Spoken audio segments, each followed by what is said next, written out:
Buenas tardes, mi nombre es Lady Sánchez, estoy en primer semestre de Regencia de Farmacia, pertenezco a la sede central de Tunja, de la FESAT. Hoy vamos a hablar acerca de todas las unidades que hemos visto a través de este proceso de formación. En la primera unidad vamos a estudiar todo acerca sobre educación a distancia. Entonces, en el desarrollo de la asignatura de competencias comunicativas se nos asignaron 4 unidades, donde en la primera unidad estudiamos todo sobre educación a distancia y en esta encontramos que en la modalidad, la barrera del tiempo y la distancia quedaron atrás, que el desarrollo de la educación en esta forma facilitó el acceso de aprendizaje y formación de millones de jóvenes en el país, que cabe aclarar que esta manera de estudio no se desarrolló de un día para otro, tardaron años y muchos procesos para llegar a donde nos encontramos ahora. Uno de los momentos más históricos de la educación a distancia son la educación por correspondencia, la educación a través del sistema de teleformación y la educación asistida por el uso del microprocesador. La educación por correspondencia, en esta encontramos las cartas, las sumerias realizadas por sacerdotes y doctores, las cartas científicas, las epístolas. De estas anteriores, tenemos que un ejemplo es un gran ejemplo de la educación a distancia. La educación a través del sistema de la teleformación, en el avance de la tecnología cerca del siglo XX y el aumento de población escolar dieron paso a la enseñanza equipada en sistemas de cómputos y los recursos de teleenseñanza y que aquí se abrieron las puertas para las radioescuchas. La educación asistida por el uso del microprocesador. Estos fueron dispositivos electrónicos que realizaban sus funciones con Internet con la ayuda de estas herramientas en los tiempos de espera para la interacción entre docente y alumno ya era de una forma muy mínima. El uso de estas herramientas mediadas con Internet llevaba a un proceso de comunicación e información, el cual era un trabajo entre docente y estudiante de forma colaborativa. Hay dos tipos de interacciones, la sincrónica y la sincrónica, donde en la sincrónica se requiere la presencia de estos participantes y la sincrónica no se requiere ningún tipo de interacción entre los participantes.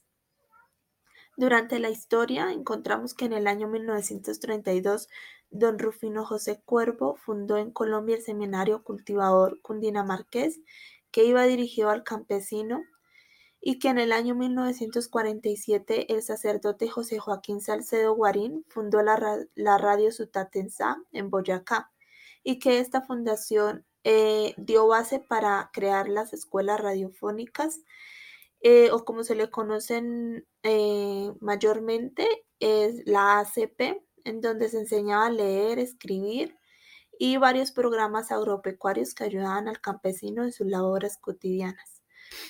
Con el reconocimiento de la modalidad de estudios a distancia mediante el Decreto 2412 de agosto de 1982, en donde se reglamentó esta modalidad, hubieron varios actores que influyeron demasiado en este tipo de educación, pues las clases que tomaban las personas eran para personas del sector, en su mayoría que éstas querían profesionalizarse y aún así seguir con sus actividades de la vida diaria. La educación a distancia es de tipo de aprendizaje autónomo y que requiere de varios métodos de estudio para así culminar con satisfacción sus estudios.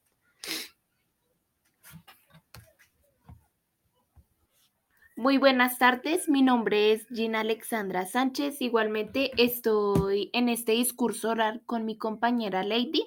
A continuación yo les voy a explicar el tema que vimos en este proceso de educación en la segunda unidad. En esta encontramos todo acerca de la interpretación, análisis de textos y pues primero que todo hablaremos de qué es la lectura. Ya sabemos que debe adquirirse y tomarse como hábito para la formación y desarrollo del hombre, ya que es de vital importancia leer, pues como el desayuno, la lectura es una necesidad, ¿no? Este es un tipo de comunicación y en ella interfieren diferentes situaciones contextuales. Una vez el lector adquiere esta habilidad, debe tener la capacidad de comprender, de interpretar el texto y captar el mensaje que quiere transmitir el escritor y la clase de texto que se está leyendo. El que lee es el que le escribe, pues sería difícil tomarle un té sin un pan, una cosa completamente lleva a la otra. Leer y escribir abren mentes, muchas veces mentes magníficas. Como bien en el siglo que vivimos, el escribir se nos da demasiado a los jóvenes, pues las redes sociales formaron parte de nuestras vidas después de la adaptación de la web y de la web 4.0, como ya se explicó en el anterior punto, donde la comunicación se nos facilitó a tal modo de que con un mensaje de texto ya te comunicas con alguien que está a kilómetros de distancia, al otro lado del mundo. Diario escribimos demasiado, pero lo hacemos lamentablemente de una manera errónea, pues se hace por hacer. Muchas veces omitimos errores gramaticales de gran magnitud y eso nos afecta nuestro fin, ya que la otra persona del otro lado de la pantalla no entiende lo que quisimos decir. El estudiante está expuesto día a día a un sinnúmero de información. Él debe siempre estar rodeado de datos, textos, y el hombre buscó la manera de agrupar tanta información para así captarla de una manera más llevadera, pues al verlo de cierta manera es muy complejo el almacenar tantas cosas, palabras y sin fin de actividades que el cerebro vive día a día. Habría que buscar métodos que ayudaran a los estudiantes a tomar un documento donde de un solo tema tendrían que estudiar más de 20 páginas. De allí se da paso a los organizadores gráficos, los cuales se crearon como una estrategia didáctica para así crear un aprendizaje eficaz. Hay infinidad de organizadores gráficos. Algunos tienden a tener las mismas características de otros, pero el objetivo siempre será que el estudiante vea la herramienta como una ayuda grande para memorizar, recordar, construir y eh, adaptar cualquier tipo de conocimiento de forma más resumida o jerárquica.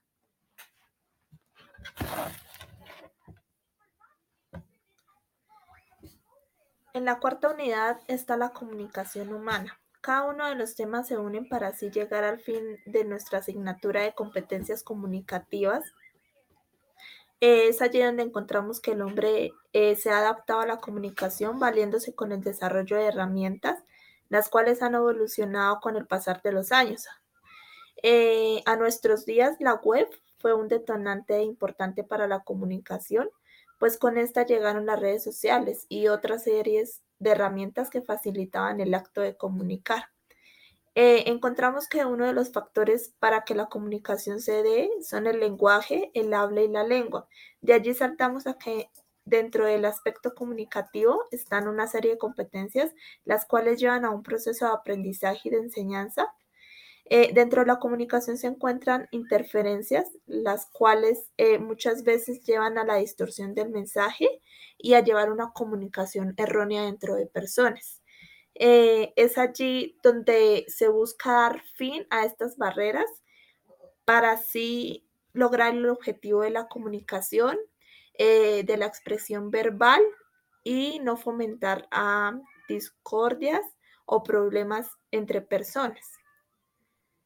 No siendo más, hemos dado un recorrido por cada una de las unidades, experimentando así cada una de las partes y fundamentos que nos llevan a ejercer una buena competencia comunicativa dentro de nuestros entornos, dentro de nuestras vidas y así aplicarla a, a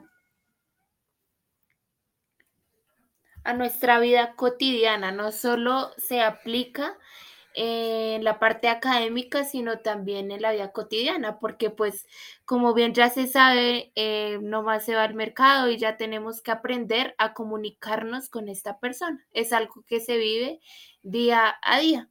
Igualmente, los demás aspectos de las otras unidades son de gran importancia para el transcurso de nuestra vida.